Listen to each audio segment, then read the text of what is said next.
Buenas tardes, gracias por venir. Independientemente de los más o menos amenes que se escucharan esta mañana, se entiende que con estos rigores climatológicos se hace complicado venir, ¿verdad? Es duro realmente el ambiente que tenemos ahora en Madrid. Bueno, este título de esta tarde, El amor de Cristo nos constriñe, como bien sabéis, no lo he inventado yo, esto está en la Biblia, ¿verdad? Está en 2 Corintios 5:14. Y realmente, como ayer introducía, precisamente el objetivo de este seminario es poder identificar un poco más del amor de Dios, poder conocerlo un poco más, porque eso es lo único que puede cambiar nuestros corazones. Y eso era lo que daba título a nuestro seminario, según Isaías 45:22, mirad a mí y sed salvos todos los términos de la tierra. El llamamiento de Dios para ser salvos no es hacer esto o aquello, estas u otras obras de salvación, es mirar a Dios, verle y contemplar cuál es.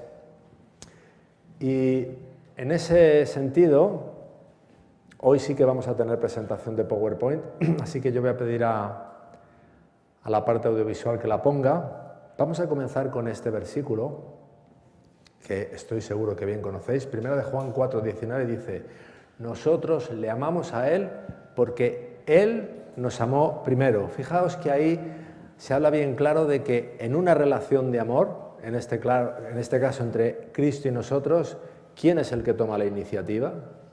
Es Él. En este versículo está todo el Evangelio de la Gracia. La iniciativa es de Cristo. Pero es más, no hay ninguna posibilidad de respuesta por nuestra parte si evidentemente Él nos amó, pero nosotros tenemos que conocer de ese amor. Y el amor, nosotros en este mundo caído estamos muy acostumbrados a que la gente habla de que ama, ¿verdad? Y luego realmente de lo que ha hablado, es como lo de los amenes, de lo hablado realmente luego no tanto, ¿no? Bueno, pues Cristo quiere que sepamos realmente por qué Él nos ama y cómo nos ama. Si simplemente son palabras huecas diciendo, bueno, Cristo nos ama, pero no entendemos los hechos donde se manifiesta ese amor, pues es algo que no va a tener ningún efecto en nosotros. Van a ser palabras huecas, palabras vacías, que realmente van a dejar nuestro corazón tal cual estaba.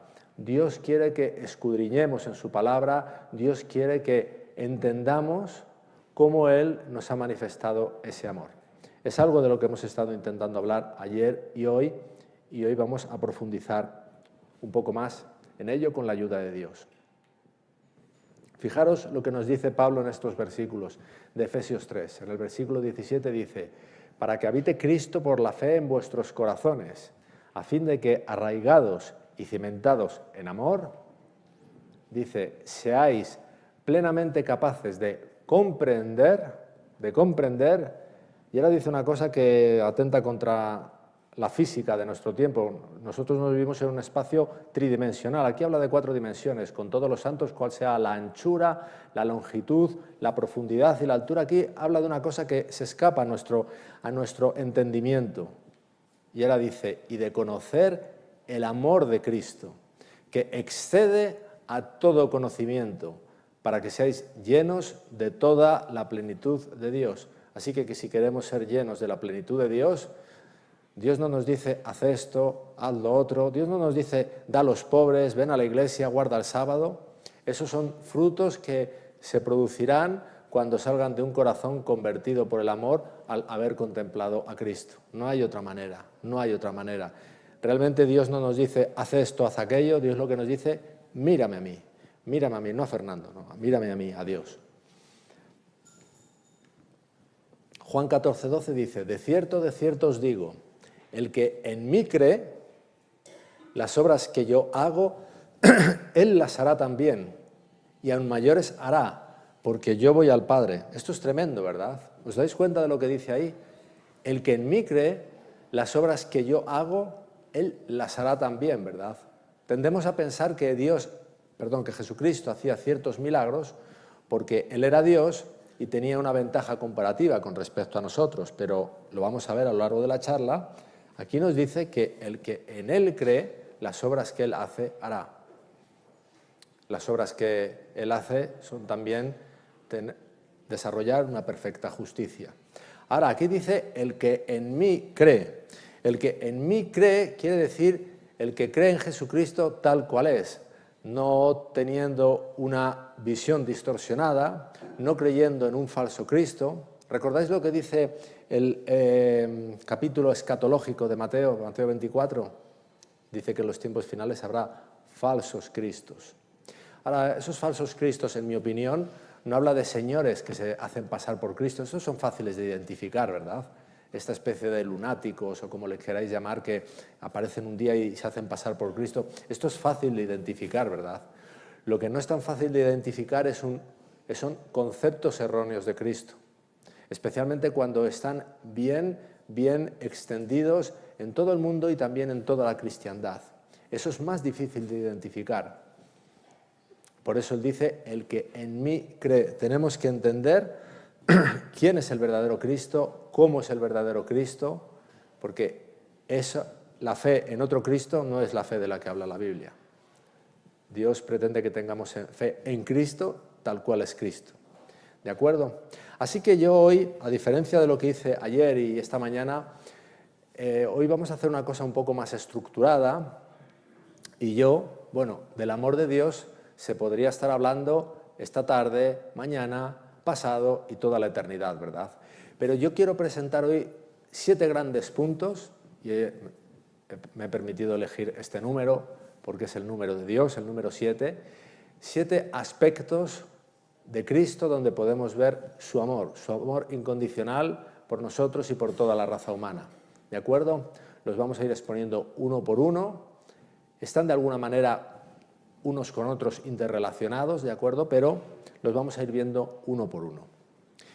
Los vamos a ir viendo un poco quizás de cosas más simples, más conocidas, a cosas quizás no tanto conocidas, ¿vale?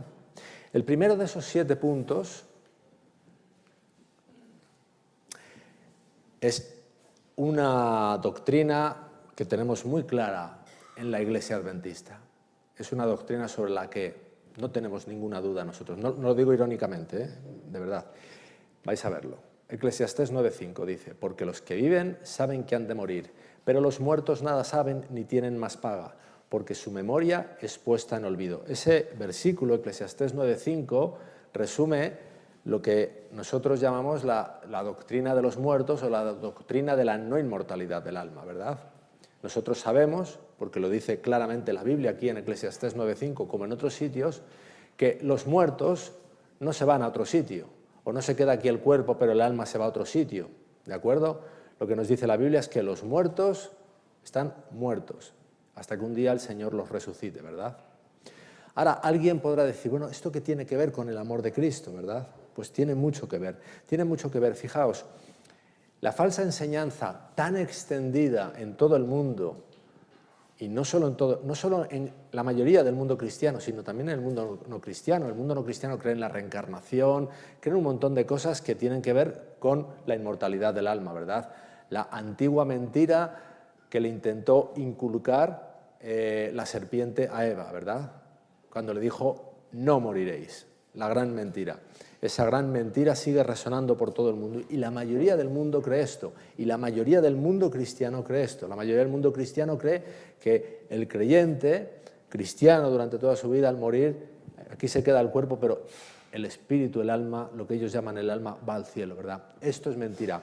Esto, como sabemos, esta creencia abre toda la puerta al espiritismo, a que la gente, como hace en nuestro mundo, en nuestro sofisticado siglo XXI, hable o cree hablar con los muertos, ¿verdad? Pero tiene también que ver con distorsionar el amor de Cristo, porque realmente, si realmente al morir no se muere, el sacrificio de Cristo, pues se diluye mucho, ¿verdad? Porque entonces Él no estaba enfrentando realmente la muerte. Estaba enfrentando otra cosa, que es una transformación, una teletransportación, pero está bien claro que Él enfrentó el sepulcro con todas sus consecuencias. Fijaos, cuando había resucitado, mirad lo que le dije a María Magdalena. Jesús le dijo en Juan 20:17, no me toques porque aún no he subido a mi Padre. Esto lo dice después de haber resucitado y haber pasado la última parte del viernes, el sábado completo y la primera parte del domingo en el sepulcro. Mientras él estaba en el sepulcro, él estaba en el sepulcro, íntegramente. Él no había ido al cielo. Evidentemente, esa falsa doctrina de la inmortalidad del alma, esa doctrina que emana del espíritu mentiroso de Satanás, no solo abre las puertas del espiritismo, sino que diluye el sacrificio de Cristo. Nos encontramos a un Cristo que realmente, de nuevo, las palabras no coinciden con los hechos. No estaba enfrentando la muerte porque realmente lo que dice esa doctrina es que la muerte no existe. Pero la muerte existe y Cristo estaba enfrentando la muerte. Así que este es el primer gran aspecto. En esa doctrina que nosotros preservamos pura, según nos dice la Biblia, ahí preservamos el amor de Cristo plasmado en su sacrificio. Este es el primer punto de los 7 que os quería mostrar. Os quiero comentar que, como os decía antes, en este primer punto no ha sido, digamos, diluido por el enemigo dentro de nuestras propias filas. Nadie duda en nuestras propias filas de que el alma no es inmortal y de que cuando morimos realmente nuestro alma no se va al cielo ni a ningún otro lado, con lo cual no queda distorsionado el siguiente sacrificio. Ahora, en los restantes 6 puntos sí que el enemigo está intentando introducir mentiras, algunas con no poco éxito. Vamos a seguir viendo. El punto 2. Dice 2 Corintios 5:14, da título a la charla de hoy, porque el amor de Cristo nos constriñe, pensando esto, que si uno murió por todos, luego todos murieron. Aquí lo que nos dice claramente, lo hemos comentado también esta mañana, es que uno murió por todos. Ese todos ha sido objeto de debate a lo largo de los siglos por los teólogos. Y hay que decir que se han puesto poco de acuerdo. Hay muchos, como Calvino y todos los calvinistas, que piensan que ese todos se refiere realmente a todos los predestinados, mientras que Dios supuestamente predestinó a otros para perdición eterna. Ese no es un Dios que verdaderamente sea mucho amor, ¿verdad? Hay otros que, para solventar estos claros problemas del calvinismo, lo que han planteado es que Cristo sí que hizo provisión para todos en la cruz del Calvario, pero solo da el don cuando creemos en él, ¿verdad? Pero claro, si eso fuese verdad, hasta que nos convertimos, hasta que aceptamos a Cristo como nuestro Salvador, si Él no nos ha dado el don, ¿cómo tendríamos la vida? Si realmente la paga del pecado es la muerte inmediata, porque recordemos, comentamos esta mañana, creo, que Dios lo que le dijo a Adán es que el día que comiera del árbol, el mismo día moriría. Adán no murió porque ese mismo día había ya un cordero inmolado desde antes de la fundación del mundo y estaba simbolizado en ese animalito que se tuvo que matar y con el que se consiguieron esas pieles que se pusieron como ceñidores para Adán y Eva, para ocultar la vergüenza de su desnudez. Por eso no murieron, pero la paga del pecado es la muerte inmediata. Realmente Cristo ha muerto por toda la humanidad, creyentes y no creyentes, y no ha esperado a que nos arrepintamos, no ha esperado a que nos convirtamos, no ha esperado ni siquiera a que naciéramos. La realidad es que nosotros, cuando nacemos en este mundo, no nacemos en un estado de condenación, porque nacemos ya con un Salvador que ha muerto por nuestros pecados. No hay pecado que pueda cometer el ser humano por el que no haya pagado ya Cristo en la cruz del Calvario. Y esto aplica también a los ateos que están ahora caminando por las calles de Madrid. Esto aplica a criminales, esto aplica a gobernadores corruptos, aplica a quien quiera. Hay un solo pecado por el que Cristo no ha pagado en la cruz del Calvario, es el pecado imperdonable. Por ese no puede pagar, porque eso sería adentrarse en la voluntad humana. Pero Cristo ha pagado, ha muerto ya por los pecados de toda la humanidad. Esto es lo que la gente no sabe. La gente cree que el cristianismo es una corriente y una idea por la cual Dios supuestamente nos dará algo si un día hacemos algo nosotros. No, Dios de entrada nos ha dado todo. y precisamente nos ha dado la vida en este mundo, que tiene su principal cometido, que a lo largo de los 70, 80, 90 años que vivimos en este mundo podamos conocer de nuestro Salvador y ahí sí ya disfrutarlo eternamente. Fijaros lo que dice Isaías 53:6. Todos nosotros nos descarriamos como ovejas. Aquí habla de toda la humanidad, ¿verdad? ¿O solo se descarriaron como ovejas unos pocos? Todos nosotros nos descarriamos como ovejas. Cada cual se apartó por su camino, mas Jehová cargó en él el pecado de todos nosotros, toda la humanidad. ¿Recordáis que ayer cuando repasábamos el Salmo 69 leíamos que él en primera persona estaba diciendo, se han multiplicado mis iniquidades, pero no eran las suyas realmente, pero en él actuaban como suyas, eran las de toda la humanidad, las tuyas, las tuyas, las tuyas, las mías, las de todos y las de los que están paseando por las calles de Madrid y de todo el mundo en estos momentos. Todas cargaron sobre Cristo, por eso él las veía como tantas y por eso sobrecargaron su alma hasta que realmente se quebró su corazón. Todos los pecados del mundo cargados sobre el justo. Primera de Juan 4:14 dice claramente, este simple versículo debería desarraigar todos esos debates entre teólogos a lo largo de los siglos, diciendo quiénes son todos nosotros. Dice, y nosotros hemos visto y testificamos que el Padre ha enviado al Hijo, el Salvador del mundo. No es el Salvador de los cristianos, no es el Salvador de los creyentes, es el Salvador del mundo. ¿O pensáis que son palabras retóricas? Esto es verdad, hermanos. Esto lo dice el apóstol Juan en su primera epístola. El propio Juan escribe sobre esto mismo diciéndolo Cristo por sus labios. Dice, yo soy el pan, aquí está hablando Cristo, yo soy el pan vivo que descendió del cielo. Si alguno comiere de este pan, vivirá para siempre. Y el pan que yo daré es mi carne, la cual yo daré por la vida ¿de quién? Del mundo. ¿Recordáis lo que pasó con los discípulos, con muchos de los que estaban escuchando a Cristo, que decían seguir a Cristo cuando Él dijo esto? ¿Recordáis lo que empezaron a hacer? Se empezaron a ir. De hecho dijeron, dura palabra es esa. Sin embargo, hubo unos que cuando presenciaron a Cristo dijeron, hemos conocido al Salvador del mundo. ¿Reconocéis quiénes fueron? Fueron los amigos de la mujer samaritana. Fijaros, los que estaban aparentemente fuera del pueblo de Dios, o fuera del pueblo de Dios, fuera del pueblo judío, ellos aceptaron de buena gana. Los que eran supuestamente del pueblo de Dios salieron espantados cuando se les dijo esto. Esto es una cosa que es difícil de aceptar por el mundo cristiano. Por eso las distintas corrientes, calvinistas, arminianas. El arminianismo es la corriente que dice lo que he comentado antes. Cristo hizo provisión para todos en el Calvario, pero la va dando a medida que creemos. No fue una provisión. Cristo dio, Dios dio. Directamente el pecado de todos nosotros fue cargado sobre Él. Él es el Salvador del mundo. Y vamos a ir pasando al tercer punto, que empieza con este versículo, Marcos 15:34. Y a la hora novena Jesús clamó a gran voz diciendo, Eloí, Eloí, lama sabactaní. Esas son palabras en el arameo que ahora hablaba Cristo, que traducido es, Dios mío, ¿por qué me has desamparado? Ahora, estas palabras aparecen también en un salmo. ¿Recordáis cuál es? El Salmo 22, ¿verdad? Ahora, ¿pensáis que Cristo aquí estaba recitando un salmo?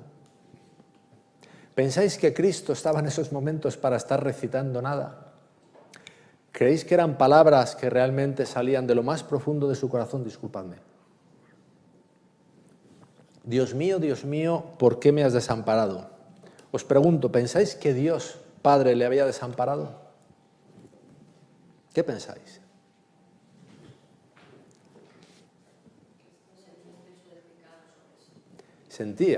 Sentía, tú has dicho una palabra, sentía. Una cosa es lo que sentimos y otra es la realidad. Cristo, que se hizo humano, que se hizo con una naturaleza como la nuestra, sujeta a las mismas tentaciones que nosotros, sentía una cosa distinta a la realidad. Dios el Padre, desde luego, no le había desamparado. Podríamos hacer una cuarta predicación sobre el Salmo 18 que nos cuenta que Dios el Padre estaba ya al lado suyo, pero se nos quedaría muy largo. Pero la realidad es que una cosa es la realidad sobre Dios y otra cosa es lo que sentimos sobre Dios. Cristo en aquel momento estaba sintiendo el desamparo del Padre. Como dice Amparo, lo que vimos antes, la carga de todos los pecados sobre él, como él ayer leíamos que recitaba en el Salmo 69 y en el Salmo 40, era tan grande que él sentía separación del Padre. Vosotros y yo sentimos muchas veces la separación de Dios, ¿verdad que sí? ¿Quiere decir eso que Dios nos haya desamparado? ¿O quiere decir más bien que Satanás nos está diciendo, olvídate, Fernando, Dios te ha desamparado, mírate? Y claro, yo me miro y ante lo que veo pienso en que Dios me ha desamparado. Pero Dios es de un carácter distinto a lo que nosotros podemos imaginar, como veíamos antes. Dios no nos ha desamparado, cosa distinta a lo que sintamos, cosa distinta a lo que estaba sintiendo Cristo en la cruz. Ese sentimiento de Cristo era verdadero, el sentimiento. Quiero decir, Él lo estaba sintiendo verdaderamente, pero eso no era la realidad. Él estaba siendo tentado como nosotros. Ahora, Cristo, ante esto, ante estar cargando el pecado del mundo, podría haber accedido a las otras tentaciones que le estaban haciendo, ¿no? Si eres Dios, bájate de la cruz. Podría haberse bajado de la cruz y digo, yo no quiero seguir cargando con el pecado de ellos. No soporto esa separación del Padre. Él estaba sintiendo eso realmente. Fijaos lo que nos dice esta cita del deseado de todas las gentes. Página 701. Está sacado del capítulo El Calvario. Dice, con fieras tentaciones, hago especial hincapié en el adjetivo fieras, Satanás torturaba el corazón de Jesús. De nuevo una experiencia humana, ¿verdad? A que Satanás a veces tortura vuestros corazones. Pues el de Jesús también. El Salvador no podía ver a través de los portales de la tumba. ¿Qué quiere decir esta frase? El Salvador no podía ver a través de los portales de la tumba. Quiere decir que él no se veía saliendo de la tumba. Es decir, en otras palabras, él se veía muriendo eternamente, pero no se bajó de la cruz. Él antepuso nuestro interés al suyo. Lo leíamos ayer también en el Salmo 69. ¿Recordáis un versículo que decía, no defraude yo a los que te buscan, a los que esperan en ti? La esperanza no le presentaba su salida del sepulcro como vencedor, ni le hablaba de la aceptación de su sacrificio por el Padre. Alguien podrá decir, pero si Cristo estuvo predicando muchas veces y profetizando que Él resucitaría, sí, de la misma manera que nosotros profetizamos cosas porque están en la Biblia. Cosa distinta es cuando estamos en el momento álgido de la tentación, que lo que sentimos no concuerda exactamente con lo que leemos aquí, ¿verdad? La tentación nos hace desconfiar de lo que dice la palabra de Dios. Lo mismo le estaba pasando a Jesucristo. La esperanza no le presentaba su salida del sepulcro como vencedor, ni le hablaba de la aceptación de su sacrificio por el Padre. Temía, lo que decía antes Amparo, que el pecado, no el suyo, sino los de todos nosotros, fuese tan ofensivo para Dios que su separación resultase eterna. Cristo realmente se veía a sí mismo perdiéndose. Estaba siendo fieramente tentado por Satanás. Sigue diciendo, sintió la angustia que el pecador sentirá cuando la misericordia no interceda más por la raza culpable. En eso que se llama el tiempo de angustia. El sentido del pecado, de nuevo, no el nuestro, perdón, no el suyo, sino el nuestro, pero que cargaba en él como si fuese suyo, que atraía la ira del Padre sobre él como sustituto del hombre, fue lo que hizo tan amarga la copa que bebía el Hijo de Dios y quebró su corazón. Como decíamos ayer, Cristo no murió de crucifixión, aunque fue crucificado. Cristo murió de un gran infarto, quebró su corazón. Los crucificados tardaban 3 o 4 días en morir. Él murió a las pocas horas, porque su corazón no pudo soportar más el peso de nuestros pecados. Sigue diciendo, en el mismo capítulo del Deseado de todas las gentes, entre las terribles tinieblas aparentemente, fijaos, aparentemente abandonado por Dios, no dice abandonado por Dios, dice aparentemente abandonado por Dios. Eso era lo que él estaba sintiendo. Fijaos que ahí de nuevo encontramos la naturaleza de un hombre como nosotros, que no discierne exactamente la realidad espiritual. Dios le ha dicho una cosa, pero él siente otras y está siendo tentado. Eso no quiere decir que él fuera vencido por la tentación, pero él estaba siendo fieramente tentado a desconfiar de su Padre. Aparentemente abandonado por Dios, Cristo había apurado las últimas heces de la copa de la desgracia humana. En esas terribles horas había confiado en la evidencia que antes recibiera de que era aceptado por su Padre.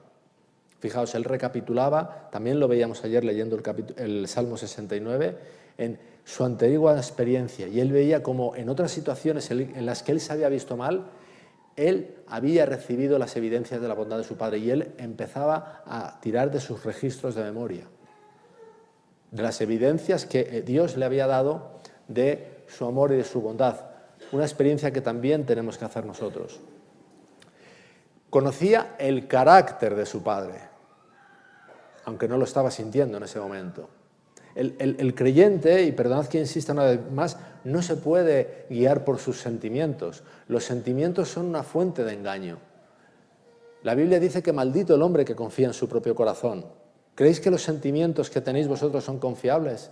Los sentimientos son totalmente cambiantes. Un día, en un momento amamos y a la hora siguiente odiamos a la misma persona, sin que haya mediado nada. Realmente son muy poco confiables. Conocía el carácter de su Padre, comprendía su justicia, su misericordia y su gran amor. Por la fe, no por las evidencias, no por los sentimientos, confió en aquel, está en mayúsculas, es Dios el Padre, a quien había sido siempre su placer obedecer. Y mientras sumiso se confiaba a Dios, desapareció la sensación de haber pedido el favor de su Padre. Por la fe, Cristo venció. Efectivamente, por la fe, Cristo venció, pero no con poca tortura por parte del enemigo. El enemigo intentó desquiciarle los nervios y acabó quebrando su corazón. Pero antes de morir, sus últimas palabras fueron: en tus manos encomiendo mi espíritu. Por la fe, Cristo venció, pero fue tentado hasta lo sumo. La tentación, una de las mayores tentaciones que recibió Cristo en la cruz fue la de: si eres Dios, bájate de la cruz. La tentación era muy grande, porque él estaba aguantando allí en la cruz por los mismos que le estaban insultando, escupiendo y en última instancia crucificando. Es una tentación grande, ¿verdad?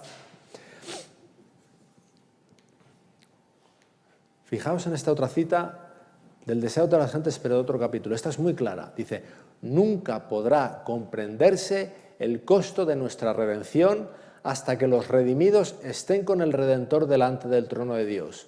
Entonces, al percibir de repente nuestros sentidos arrobados las glorias de la patria eterna, recordaremos que Jesús dejó todo esto por nosotros. Él dejó todo eso, toda la gloria que tenía en el cielo. Pero atención lo que dice después: que no solo se desterró de las cortes celestiales, sino que por nosotros corrió el riesgo de fracasar y de perderse eternamente. El que era un ser eterno corrió el riesgo de perderse eternamente. Ese riesgo al que estaba expresando cuando en la cruz del Calvario dijo: Dios mío, ¿por qué me has desamparado? Él se veía desamparado de su Padre para siempre. Él corrió verdaderamente el riesgo de fracasar y de perderse eternamente. Hay una tendencia reiterativa en el cristianismo a pintarnos todas las escenas del Calvario y en general las de la vida de Cristo como una especie de teatro, una especie de sitio donde Cristo estaba interpretando ser un hombre pero realmente no lo era. Estaba interpretando que era tentado pero realmente no lo era. Y tenía la certeza absoluta de que él, unas horas después, iba a estar con su Padre en el cielo y se olvidaba todo eso. Pero no, aquí pone que había un riesgo real de perderse eternamente. ¿Entendéis lo que es eso? No es para nosotros, no es un riesgo para nosotros de perdernos eternamente. Nosotros estaríamos perdidos eternamente si no fuese por nuestro Salvador. Estamos hablando de riesgo de perderse eternamente para el que era un ser eterno, para el que era el creador de todo el universo. Perderse eternamente por culpa por culpa de aquellos a los que Él había creado con amor. Y Él, aún así, aguantó en la cruz. Él no se bajó.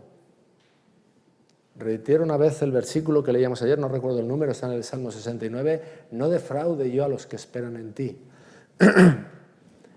Él anteponía nuestro interés al suyo. Eso es el verdadero amor. Nosotros tenemos dificultades para aceptar la gracia de Dios porque nosotros no amamos así. Lo que nosotros llamamos amor en nuestro mundo es un puro trueque. Nosotros decimos que amamos a alguien porque esperamos que Él nos ame. Esta es la dinámica humana, lo disfrazamos de otra cosa, pero nosotros podemos empezar a lejanamente amar cuando empezamos a vislumbrar lo que es el amor de Dios, absolutamente desinteresado y abnegado. Vamos a pasar al cuarto punto.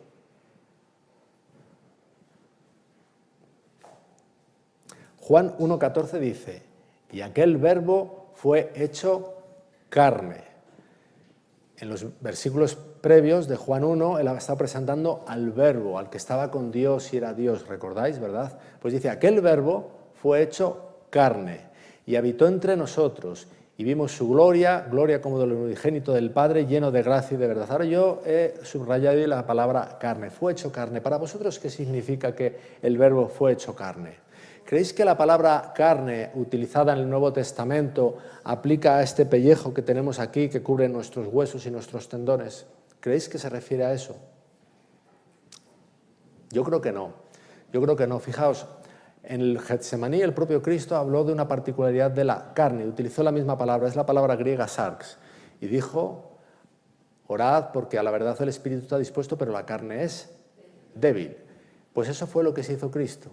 Él se hizo eso, que se llama carne, y que era débil. Romanos 1,3 dice, acerca de su Hijo, nuestro Señor Jesucristo, que era del linaje de David, según la carne. Si era del linaje de David según la carne, ¿qué carne fue la que heredó Jesucristo? ¿La de David? ¿O la de quién? La de David, ¿no? Era del linaje de David según la carne, ¿no? ¿Y cómo era la carne de David? Débil, caída, tendente al pecado. Fijaos la exposición de Cristo al hacer esto. El que estaba en las cortes celestiales, absolutamente inexpuesto a todas las tentaciones de Satanás, de repente se mete en un sitio que está absolutamente expuesto a las tentaciones de Satanás. ¿Por qué pensáis que Jesucristo se pasaba veladas enteras en oración? ¿Pensáis que era otra parte de su teatro? De ese supuesto teatro. ¿Pensáis que era un teatro para que nosotros vayamos y hagamos lo mismo simplemente porque Él lo hacía como un teatro? ¿O realmente Él necesitaba de la fuerza, de la fortaleza de su Padre para no caer en tentación? No era un teatro, hermanos. Nada del Evangelio es un teatro. Todo es verdad. Todo es verdad. Marcos 14:38, era lo que os decía antes, esas son sus propias palabras en el Getsemaní. Velad y orad para que no entres en tentación. El espíritu a la verdad está dispuesto, pero la carne es débil. El primero que estaba orando allí en el Getsemaní era Cristo. De hecho, los 3 apóstoles que Él se llevó con Él, Pedro, Juan y Santiago, se durmieron. Él estaba orando. Cuando Él decía que la carne es débil, Él estaba hablando en primera instancia de la suya, de la suya. La carne es débil, mi carne es débil, vuestra carne es débil, orad también, pero ellos se durmieron. Ellos no entendían también la necesidad que tenían, pero Cristo la entendía. Cristo la entendía. Cristo se estaba debatiendo en el Getsemaní, también lo comentábamos ayer, entre hágase tu voluntad. No, le dijo, si es posible pase de mí esta copa, pero hágase tu voluntad y no la mía. Él se debatía entre 2 voluntades, la de Dios y la suya, la de su carne. ¿La de su carne qué era? Escapar de ahí, escapar de ahí. Nuestra carne nos reclama a no darnos por otro. Nuestra carne reclama nuestro egoísmo, nuestro egocentrismo, y la carne de Cristo no era diferente. Cosa distinta es que Cristo nunca cayó, pero su carne tenía los mismos reclamos. Esa era la lucha, la disputa que Él tuvo en el Getsemaní. Digo en el Getsemaní como ejemplo, porque esta frase es el ejemplo, pero ahí la vivió como nunca, hasta el punto de que él sudó sangre. Hebreos 4:15 dice, porque no tenemos un sumo sacerdote que no pueda compadecerse de nuestras debilidades. Tenemos ahora en el santuario celestial, ahora en el lugar santísimo, a alguien que puede compadecerse de nuestras debilidades. ¿Qué quiere decir la palabra, el verbo compadecerse? Es sufrir con otro, compartir con otro ese sufrimiento. ¿Por qué? Porque lo puede entender. Él puede entender porque él pasó por lo mismo. Porque no tenemos un sumo sacerdote que no pueda compadecerse de nuestras debilidades, sino uno que fue tentado en todo, según nuestra semejanza, pero sin pecado. Aquí hay otro todo que también los teólogos se resisten a que realmente signifique todo, ¿verdad? Pero aquí dice que fue tentado en todo, según nuestra semejanza. Así que podéis pensar en cualquier tentación que estéis sufriendo en cualquier momento, pensadlo bien, esta tentación, por esta pasó Cristo. La más aberrante que podáis imaginar, por esa pasó Cristo. Él pasó por todo eso porque si no, Él no podría ser nuestro sumo sacerdote, Él no podría compadecerse, Él no podría entender nuestras debilidades. Nosotros no podemos entender la experiencia de alguien que tenga una experiencia tan lejana a la nuestra que realmente no forme parte de nuestra realidad. Él se vino a hacer uno de nosotros para poder entender aquello por lo que pasamos. Él se tuvo que hacer aquello que quería salvar, pero al hacerse aquello que quería salvar, nuestra raza, Él incurrió en un gran riesgo, porque ahí hay un gran riesgo de exposición a todas las tentaciones del enemigo. Fijaos lo que dice esta cita del Review and Herald, es una cita del Espíritu de Profecía del 22 de agosto de 1907. Dice, revestido del manto de la humanidad, el Hijo de Dios descendió al nivel ¿de quiénes? No se quedó un nivel por encima. Aquella escalera que visualizó Jacob iba del cielo a la tierra, tocaba la tierra, no se quedó 3 peldaños por encima, llegó abajo. Descendió al nivel de los que deseaba salvar, porque de no haber sido así no nos podía salvar. En él no había engaño ni pecado, siempre fue puro e incontaminado. Sin embargo, tomó sobre sí nuestra naturaleza como pecaminosa. ¿Cuál es nuestra naturaleza pecaminosa? Lo que el Nuevo Testamento llama carne, lo que llama sarx. Una naturaleza débil, como esa que se comentaba en el Getsemaní. Él tomó sobre sí nuestra naturaleza pecaminosa. Quienes conozcáis inglés o quienes conozcáis a alguien que sea de vuestra confianza y sepa inglés, podéis mirar esta cita en el original en inglés y dice literalmente lo mismo, lengua inglesa. No hay ningún apaño en la traducción. Habla de sinful nature. Sinful quiere decir pecaminoso. Hebreos 2:17 dice, por lo cual debía ser en todo, de nuevo, todo, la palabra todo que significa eso, significa precisamente todo, semejante a sus hermanos. Y ahora aquí habla de una preposición de finalidad, para venir a ser misericordioso y fiel sumo sacerdote en lo que a Dios se refiere, para expiar los pecados del pueblo. Es decir, que de no haber sido así, de no haber sido semejante en todo a sus hermanos, a nosotros, no podría hacer su labor de sumo sacerdote, porque literalmente no nos entendería, no nos entendería. La hermana White dice en algún sitio que los ángeles no pueden tener empatía con nosotros porque no entienden nuestra experiencia. No entienden los reclamos de nuestra carne. Ayer leíamos también en el Salmo 69 a Jesucristo como Él hacía ayuno. Ahora, el que hace ayuno no está simplemente quedándose sin comer por adelgazar, no, es simplemente intentar acallar los reclamos de la carne. Una carne que reclama y reclama, no solo comida, todo tipo de reclamos. Él tenía los mismos reclamos. Juan 5:30 dice, Porque claro, bueno, lo voy a leer primeramente. No puedo yo hacer nada por mí mismo. ¿Qué quiere decir eso? No puedo yo hacer nada por mí mismo. El que está diciendo eso era uno que en el Antiguo Testamento se le llama todopoderoso. Aquí dice, no puedo yo hacer nada por mí mismo. Según oigo, así juzgo. Y mi juicio es justo, porque no busco mi voluntad, sino la voluntad del que me envió, la del Padre. Hechos 2:22 dice, varones israelitas, oíd estas palabras.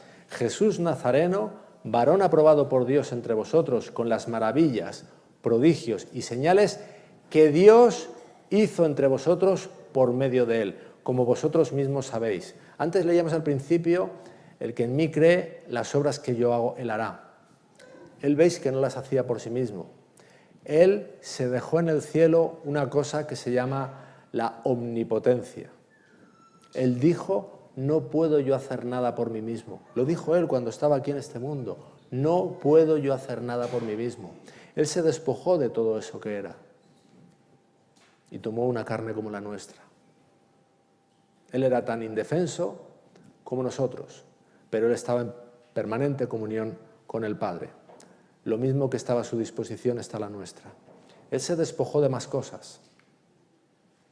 Juan 20:17 dice, es el texto que veíamos antes, que le dijo a María Magdalena después de su resurrección. Jesús le dijo, no me toques porque aún no he subido a mi Padre. Fijaos ahí claramente, él se había despojado de otro atributo propio de Dios, que es la omnipresencia. Jesucristo dejó de ser omnipresente. O estaba aquí o estaba con el Padre. Él dijo, aún no he subido a mi Padre. Lucas 2:52.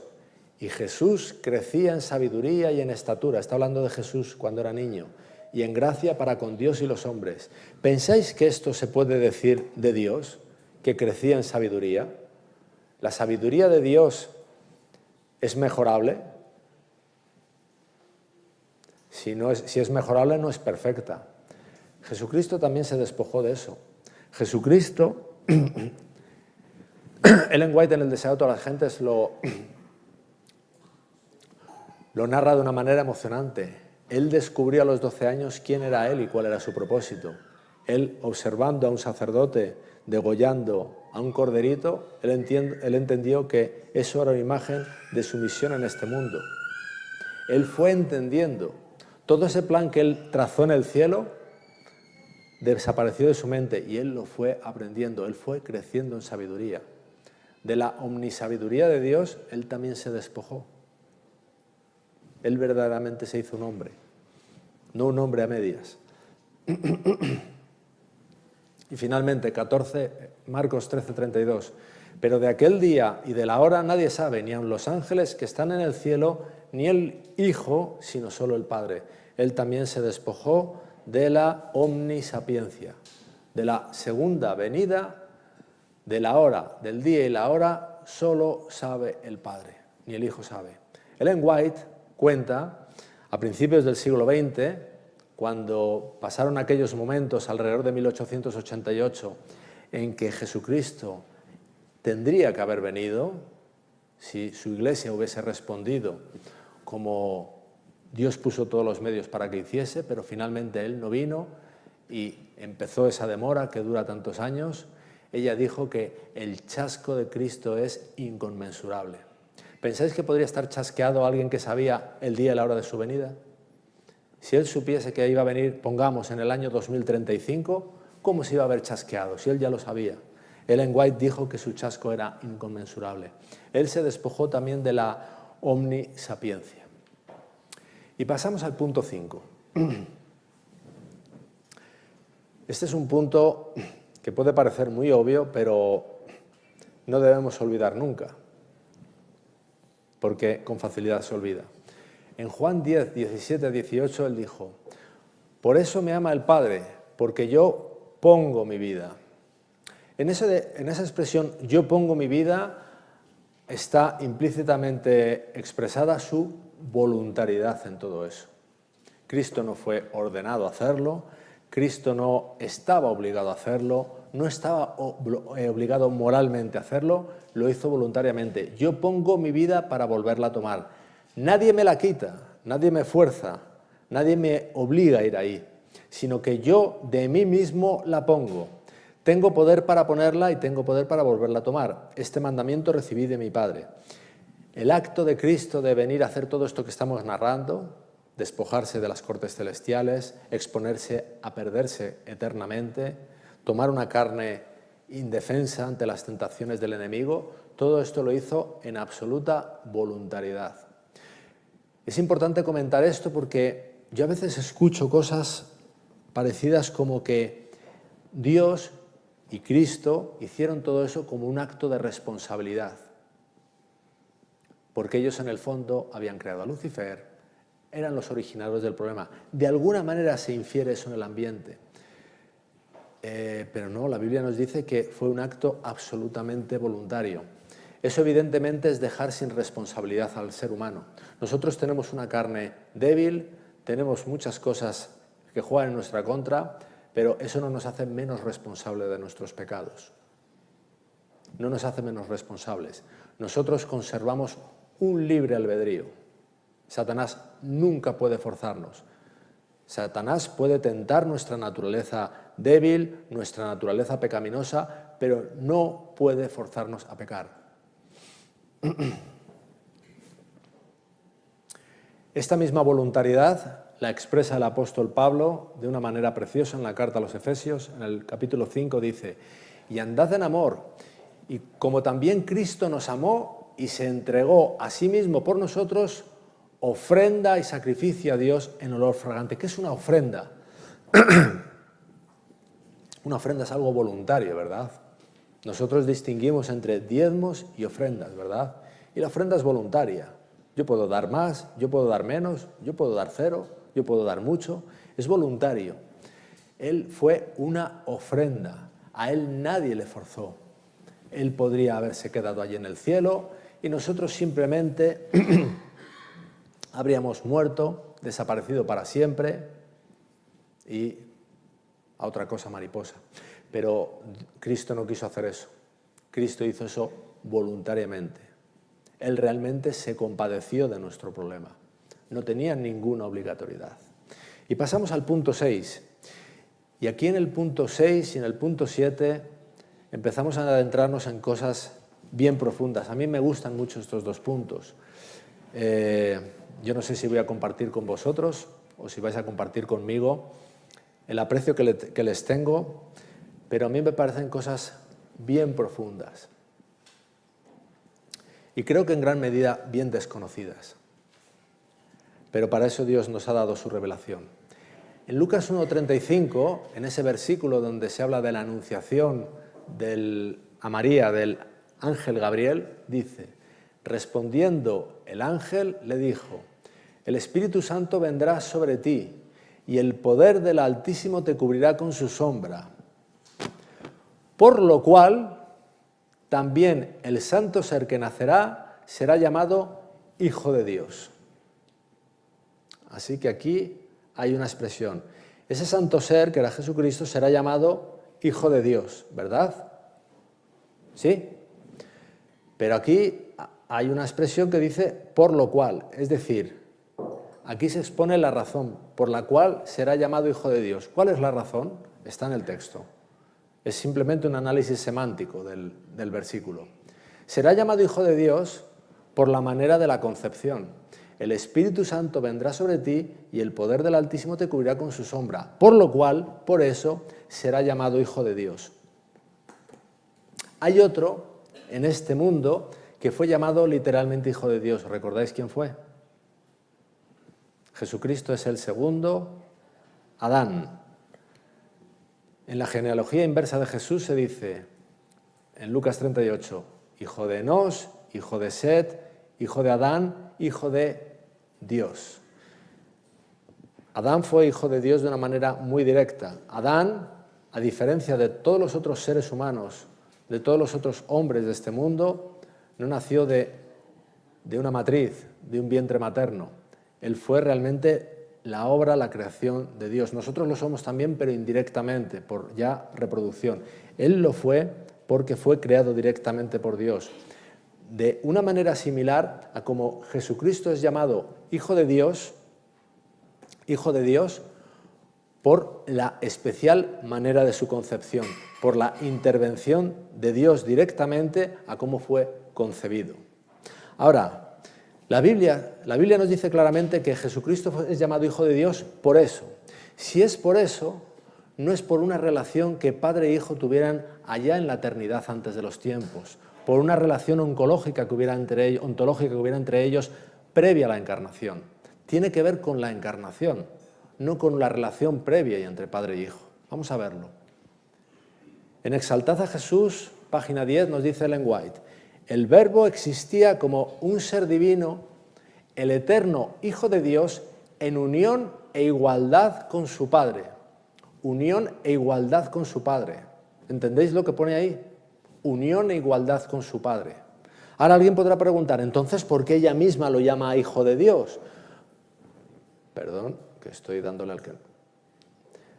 ¿Por qué le llama Hijo de Dios si era en unión e igualdad con su Padre? Si antes hemos visto que le llama Hijo de Dios por la manera especial en que fue concebido cuando fue encarnado. Pues a continuación lo explica. Él era el mediador del pacto desde la eternidad, aquel en quien si lo aceptaban serían benditas todas las naciones de la tierra, tantos judíos como gentiles. En otras palabras, la hermana White, cuando habla de Dios, el Hijo, de la segunda persona de la divinidad, antes de su encarnación, a veces le llama Hijo de Dios, pero siempre cuando está hablando en el contexto de su plan, del plan de la redención. En ese contexto le llama el eterno Hijo de Dios, pero hemos visto antes que se le llama Hijo de Dios por la manera especial de su encarnación. El apelativo Hijo de Dios tiene que ver con su plan aquí, no con la relación que tuvieran padre e hijo allá en la eternidad. Y esto es importante por lo que se nos dice aquí. Estaba en unión e igualdad con su Padre. Unión e igualdad. ¿Por qué recalco esto? Porque la idea que Satanás ha intentado inculcar en nuestra mente es que el que ha venido aquí, el que se ha sacrificado por nosotros, era, perdonadme la expresión, un subalterno, el segundo de la fila. Pero no. ¿Qué dice 1 de Timoteo 3:16? Alguien que lo lea, por favor. Ese texto no lo tengo aquí. Alguien que lea 1 de Timoteo 3:16.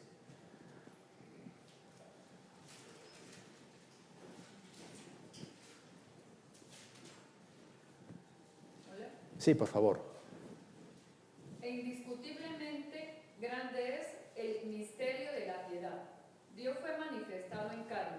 Grande es el misterio de la piedad. Dios fue manifestado en carne. Dios estaba colgando en la cruz del Calvario por nuestros pecados, sacrificado por nosotros. No era un subalterno, era Dios. Traducciones maliciosas como esta, en 1 de Timoteo 3:16, ¿sabes lo que ponen? En vez de Dios ponen Él, el pronombre Él con acento. Evidentemente se quiere menoscabar la importancia de lo que se está contando. Es Dios. Dios fue manifestado en carne. La segunda persona de la divinidad estaba en unión e igualdad con su Padre. Y sí, la hermana White a veces habla de el eterno Hijo de Dios, cuando habla de antes de la encarnación, pero siempre que usa esa expresión la está utilizando cuando habla de Él en el contexto del plan divino de la redención, del pacto eterno. Y aquí os muestro dos ejemplos. Mirad, en Exaltad a Jesús, también página 147, dice, para que el transgresor pudiera tener otra oportunidad, para que los seres humanos pudieran ser atraídos al favor de Dios el Padre, el eterno Hijo de Dios intervino personalmente para soportar el castigo de la transgresión. Le llama Hijo de Dios, pero está hablando de esa función a la que Él ya se había comprometido voluntariamente, como antes veíamos, en el pacto eterno. Es en ese contexto que lo llama Hijo de Dios. En Sermones Escogidos, tomo 2, dice, en caso que el hombre pecara, el eterno Hijo de Dios se comprometió a entregar Él mismo su vida como rescate por la raza caída, haciéndose responsable por la transgresión de los seres humanos. De nuevo, antes de la encarnación se le llama Hijo de Dios, pero es en el contexto del plan al que Él ya se había comprometido, por lo cual, por la manera de su concepción, sería llamado Hijo de Dios, como lo dijo el ángel Gabriel a María. Repito, no hay una relación ontológica allá en el pasado de padre e hijo, por la cual el padre de alguna manera creara al hijo. Esto es lo que el enemigo ha intentado meter muy profundamente en nuestras mentes, con no poco éxito, hay que decir, utilizando, o mejor dicho, mal utilizando algún texto de la Biblia. En concreto este. Salmos 2.7 dice: yo publicaré el decreto, Jehová me ha dicho, mi hijo eres tú, yo te he engendrado hoy. Entonces muchos llegan y dicen, ahí está, él fue engendrado. O como dice el credo católico, yo fui bastantes años católico, ¿recordáis lo que dice en este sentido el credo católico? Dice, engendrado, no creado. Y ahí dejan una nebulosa por la cual él no fue creado, pero fue engendrado, que no se sabe muy bien lo que es. Pero esto no está hablando de cómo se originó la relación allá en el cielo entre el Padre y el Hijo, entre los cuales nos dice el Espíritu de Profecía que había unión e igualdad. Está hablando de otra cosa. Fijaos, cuando habla el Salmo 2 de le engendré hoy, fijaos lo que dice Hechos 32-33. Y nosotros también os anunciamos el Evangelio de aquella promesa hecha a nuestros padres, la cual Dios ha cumplido a los hijos de ellos, a nosotros, resucitando a Jesús, como está escrito también en el Salmo 2, mi hijo eres tú, yo te he engendrado hoy. Así que cuando el Salmo 2 dice, mi hijo eres tú, yo te he engendrado hoy, está hablando de la resurrección. No está hablando de una relación ontológica allá en los tiempos eternos entre padre e hijo, por la cual Dios le engendró y no sabemos muy bien eso qué significa. No, está hablando del momento de la ascensión a los cielos, de la resurrección. También lo muestra claramente, mirad, otro texto, Hebreos 5:5. Así tampoco Cristo se glorificó a sí mismo haciéndose sumo sacerdote. ¿Cuándo se hace Cristo sumo sacerdote? Cuando asciende a los cielos y Él empieza su labor como sumo sacerdote. Sino el que le dijo, tú eres mi hijo, yo te he engendrado hoy. Se está refiriendo a ese momento, al momento de la resurrección. Él asciende a los cielos y Él empieza a ser sumo sacerdote. El Hijo de Dios en el cielo estaba en unión e igualdad con su Padre. Y el gran resumen de este punto es que el que estaba colgado en la cruz, en un madero, por nosotros, pagando por nuestros pecados, no era un subalterno, no, era Dios. El misterio de la piedad es que Dios fue manifestado en la carne. Y pasamos ya al punto 7, el definitivo. Y quiero hacer una breve introducción a este punto. A lo mejor escucháis cosas en este punto que atentan contra lo que habéis escuchado alguna vez, contra lo que pensáis. Yo simplemente os pido que analicéis los textos, los estudiéis con oración, pidiendo la asistencia del Espíritu Santo y valoréis.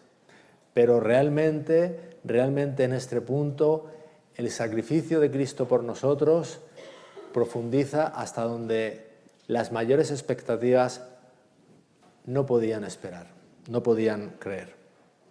Vamos a ir introduciendo una serie de escenas que vemos en la Biblia. Esto es en el cerco de Jericó. Josué 5, 13, 14 dice: estando Josué cerca de Jericó, alzó sus ojos y vio un varón que estaba delante de él, el cual tenía una espada desenvainada en su mano. Y Josué, yendo hacia él, le dijo: ¿eres de los nuestros o de nuestros enemigos? Él respondió: no, mas como príncipe del ejército de Jehová he venido ahora. Entonces Josué, postrándose sobre su rostro en tierra, le adoró y le dijo: ¿qué dice mi señor a su siervo? Fijaos, Josué entendió quién estaba delante de él y le adoró. ¿Quién era ese que estaba ahí? Era Cristo, ¿verdad? Ahora, quiero hacer especial hincapié en la apariencia con la cual Cristo, la segunda persona de la divinidad, aparece ante Josué. Como príncipe del ejército de Jehová. ¿Qué ejército es ese? ¿Es un ejército de qué? De ángeles, ¿verdad? Esos no son los boinas azules o estas cosas que van por allá a Ucrania, no, no. Príncipe del ejército de Jehová, he venido ahora. Ese evidentemente no es un humano, ¿verdad que no? No, eso no tenía apariencia humana, ¿de acuerdo? Josué detectó claramente que era el príncipe del ejército de Jehová y se postró y le adoró. ¿Se ve? Paso a otra escena. Jueces 13, 2, 3, una escena parecida. Y había un hombre de Zora, de la tribu de Dan, el cual se llamaba Manoa, era el padre de Sansón. Y su mujer era estéril y nunca había tenido hijos. A esta mujer apareció el ángel de Jehová y le dijo, he aquí que tú eres estéril y nunca has tenido hijos, pero concebirás y darás a luz un hijo. ¿Quién se apareció ahí? Era Cristo, ¿verdad? ¿Cuál era la apariencia? Bueno, la apariencia real, un ángel de Jehová. Alguien que no era de este mundo, vamos a decirlo de esa manera, como en la anterior, ¿verdad? Príncipe del ejército, el príncipe del ejército de los ángeles, aquí como un ángel de Jehová, ¿vale? Vamos a otra escena. Esta es la escena del horno de fuego de Daniel 3. Y está hablando cuando ya están en el horno de fuego y se aparece ¿quién? Se aparece Cristo. Entonces Nabucodonosor dice, he aquí yo veo 4 varones sueltos que se pasean en medio del fuego. Veo que hay algunas personas anotando, yo gustosamente luego pasaré la presentación si queréis, no tengo ningún problema, pero si queréis seguir anotando, también anotad. He aquí yo veo 4 varones sueltos que se pasean en medio del fuego sin sufrir ningún daño, y el aspecto del cuarto es semejante ¿a qué? A hijo de los dioses. Evidentemente esto es un lenguaje pagano, como pagano era en aquellos momentos porque luego se convirtió en Nabucodonosor, ¿verdad? Pero evidentemente, ¿qué está queriéndonos decir?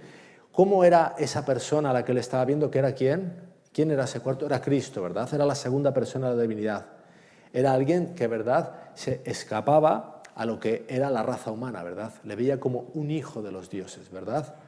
Algo parecido a lo que vemos en Josué, en el cerco de Jericó, el ángel del Señor, Cristo, cuando se apareció a los padres de Sansón, y aquí en el horno de fuego. Ahora, esta escena ya es cuando Cristo está en la tierra.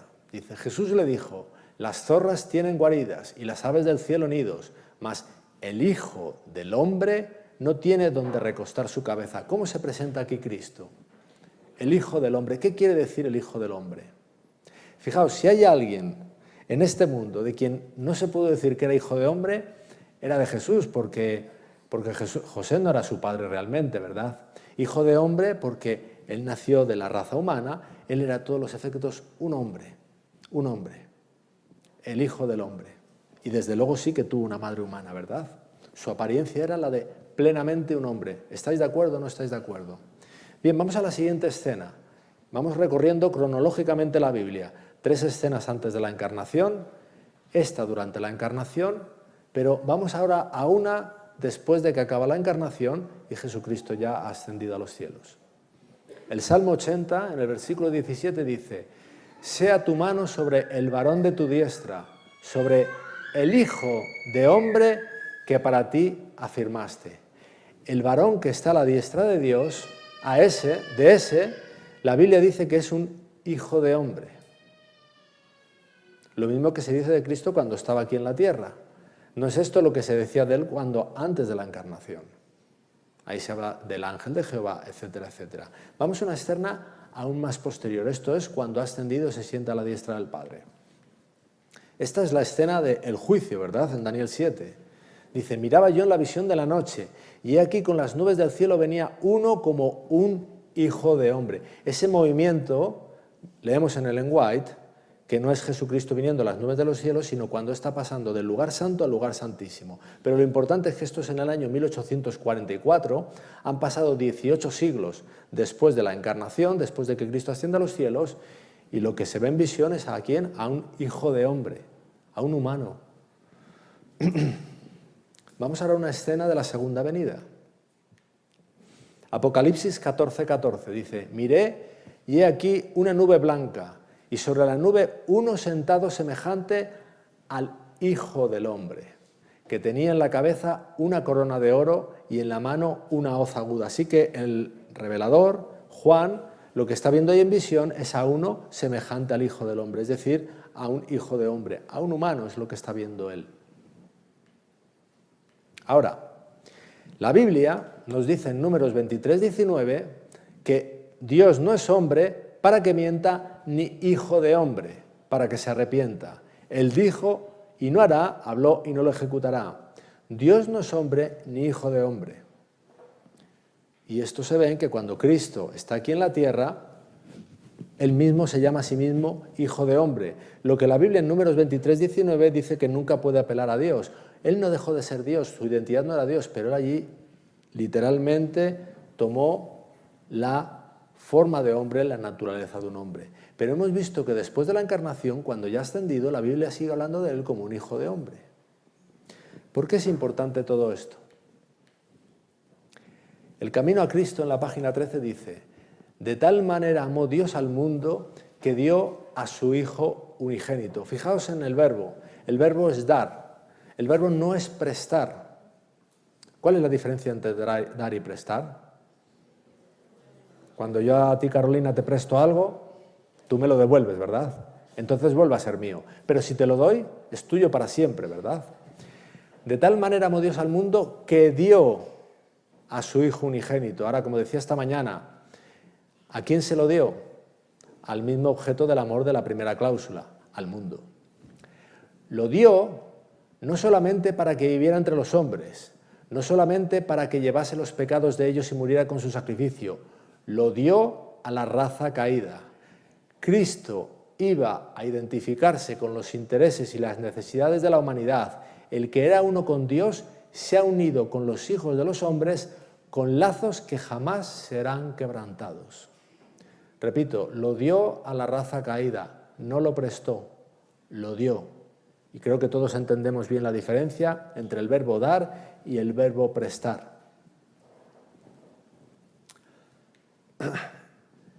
La cita esta del Camino a Cristo sigue diciendo: Jesús no se avergüenza de llamarlos hermanos, es nuestro sacrificio, nuestro abogado, nuestro hermano, llevando nuestra forma humana ante el trono del Padre. Es decir, cuando Cristo ascendió al cielo y fue ante el trono del Padre, Él siguió llevando la naturaleza humana, ya glorificada evidentemente, pero seguía siendo un hombre.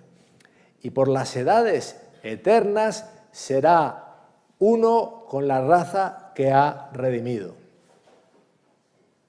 Voy a repetirlo. Por las edades eternas será uno con la raza que ha redimido.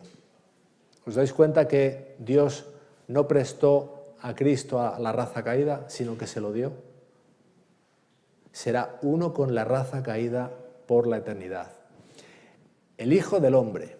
Y todo esto para que el hombre pudiera ser levantado de la ruina y degradación del pecado, para que pudiera reflejar el amor de Dios y participar del gozo de la santidad. Voy a cambiar el orden de la frase. Para que el hombre pudiera ser levantado de la ruina y degradación del pecado, para que pudiera reflejar el amor de Dios y participar del gozo de la santidad, Cristo tuvo que avenirse al sacrificio de pasar a ser uno de nuestra raza para la eternidad. Para la eternidad, no durante 33 años y medio, para la eternidad. Cuando uno contempla eso, realmente quedamos indefensas ante cualquier cosa que tengamos que dar o entregar de nosotros, ¿verdad? ¿Cuántas cosas nos parece que es mucho que podemos dar? Pero Dios el Hijo, dio lo que Él era con carácter eterno, no por 33 años y medio. Definitivamente aquello no era un teatro, era una realidad. Él se ha hecho un hombre para siempre. Él ha renunciado al estatus donde Él estaba con carácter eterno. El deseado de todas las gentes, página 17, dice: al tomar nuestra naturaleza, el Salvador se vinculó con la humanidad por un vínculo que nunca se ha de romper. A través de las edades eternas queda ligado con nosotros, porque de tal manera amó Dios al mundo, cita ahí Juan 3:16, que ha dado a su Hijo unigénito. Lo dio no solo para que llevase nuestros pecados y muriese como sacrificio nuestro. Esto lo sabemos bien, lo hemos estado estudiando. Muchos cristianos creen que ahí acaba el sacrificio de Cristo. Él llevó nuestros pecados, muriese como sacrificio nuestro y ya está. Otra vez al cielo, ya está. Como antes. Dice, lo dio a la especie caída para asegurarnos los beneficios de su inmutable consejo de paz. Dios dio a su Hijo unigénito para que llegase a ser miembro de la familia humana y retuviese para siempre su naturaleza humana.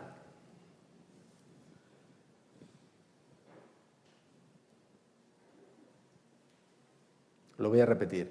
Para que retuviese para siempre su naturaleza humana.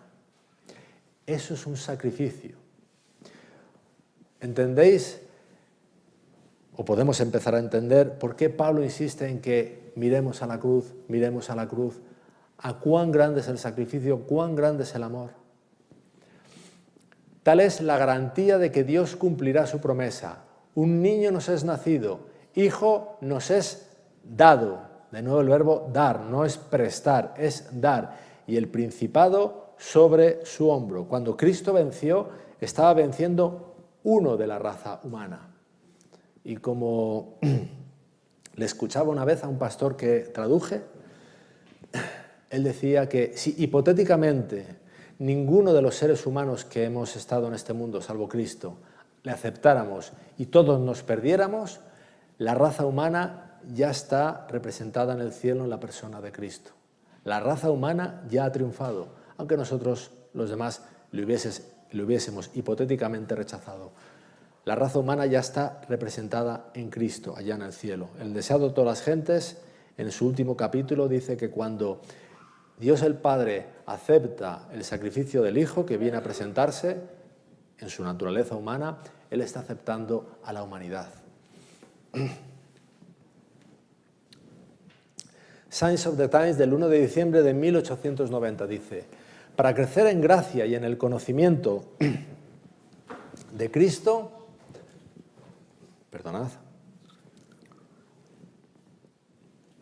es esencial que meditéis mucho en los grandes temas de la redención.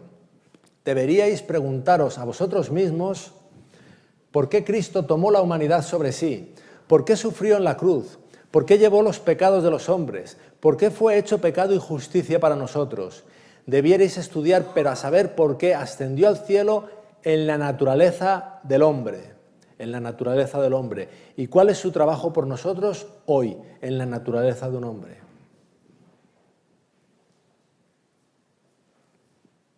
¿Entendéis la autorrenuncia del Señor? Lo que Él era es algo que Él ha dejado para siempre. Para siempre, no por 33 años y medio.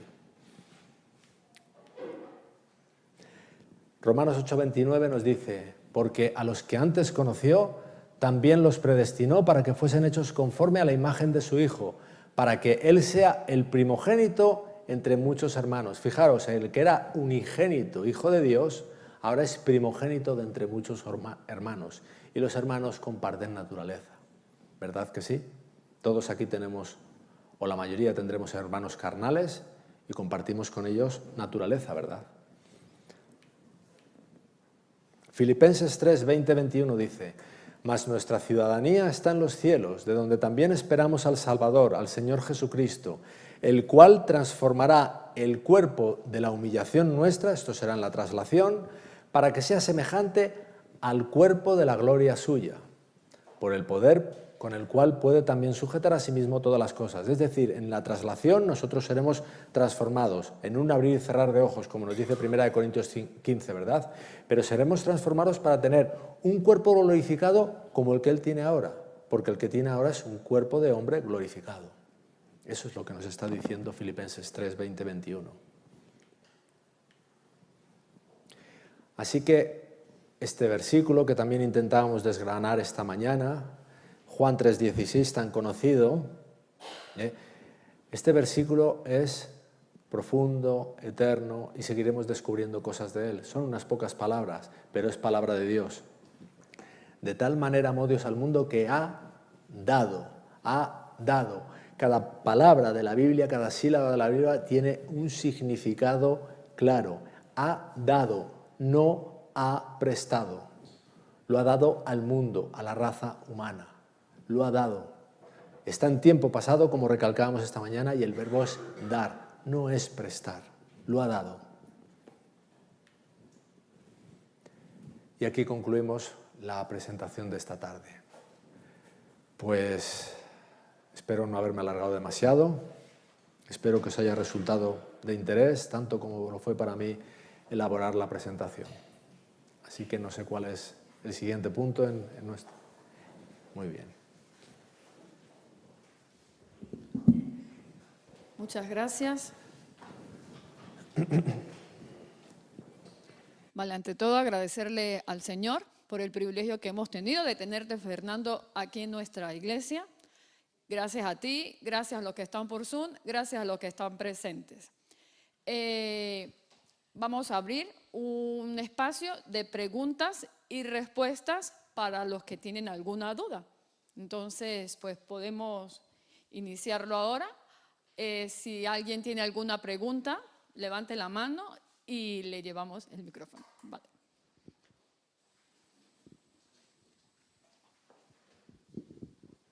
Gracias, Fernando. Yo dudas no tengo ninguna. Lo único que sí creo es lo poco que sé, lo mucho que me queda para aprender, que tengo una cabeza muy pequeña para una verdad tan grande y que le doy gracias a Dios por haber guardado su palabra, porque ahí está su mensaje. Gracias, Fernando.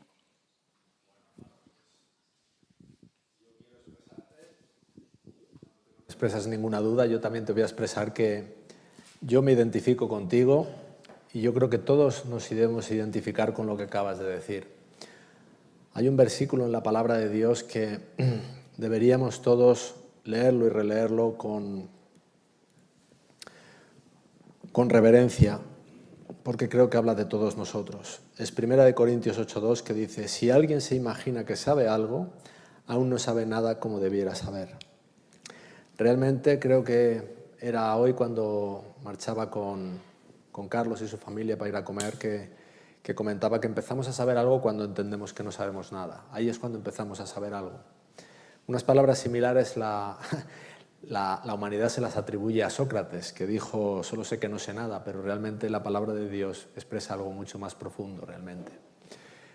El que cree que sabe algo no sabe nada como debiera saber. Y como decía Juan 3:16, y todo el mensaje de la Biblia, pues es insondable, y dice el Espíritu de Profecía que estaremos las edades eternas aprendiendo y aprendiendo y maravillándonos con el conocimiento de Dios. Amén. ¿Alguien más? Primeramente, pues también agradecemos al Señor, porque es el que a través de la inspiración del Espíritu Santo nos permite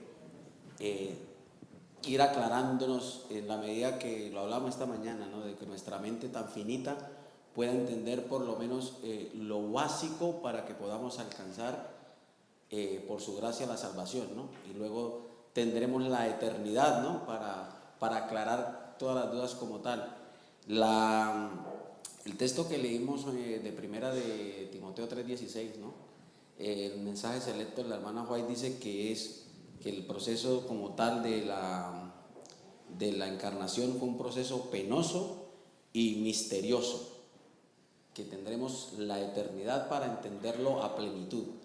Pero una de las cosas que a mí particularmente digámoslo así, me motiva para afianzarme a mí personalmente como creyente y como aspirante a ese reino celestial es entender que realmente Cristo se hizo uno como nosotros, y por eso el enemigo busca tanto menospreciar esta verdad tan grande, y por eso busca las maneras de tergiversar para que no entendamos que por la gracia de Cristo y por la obediencia perfecta de Cristo podremos alcanzar la santidad, porque el Señor ha proveído todos los medios para que lo lleguemos a conseguir. Y esto debe ser una verdad que nos terminemos de convencer como parte de ese pueblo remanente especial, porque tendremos que dar un fuerte pregón, y creo que si no tenemos claras nuestras grandes verdades, nuestros fundamentos doctrinales, difícilmente podamos ser elegidos para ser partícipes de ese fuerte pregón. Sí, efectivamente, como tú muy bien has dicho, el enemigo se empeña y se reempeña en intentar menoscabar esa verdad, ¿verdad? Que Él se hizo uno con nosotros. Fijaos, cuando la Biblia le llama a Jesucristo, Emmanuel, Dios con nosotros, si ese con estuviera refiriéndose simplemente a una proximidad física, la proximidad física ya existió, por ejemplo, en el cerco de Jericó, hemos visto que Él estaba allí, o en el foso, en el horno de fuego, o en el momento que se presenta ante los padres de Sansón. Pero no está hablando de una proximidad, simplemente de una proximidad física, está hablando de una identificación con la raza. Emmanuel, Dios con nosotros. Eso es lo que quiere decir Emmanuel. Gracias. ¿Alguien más?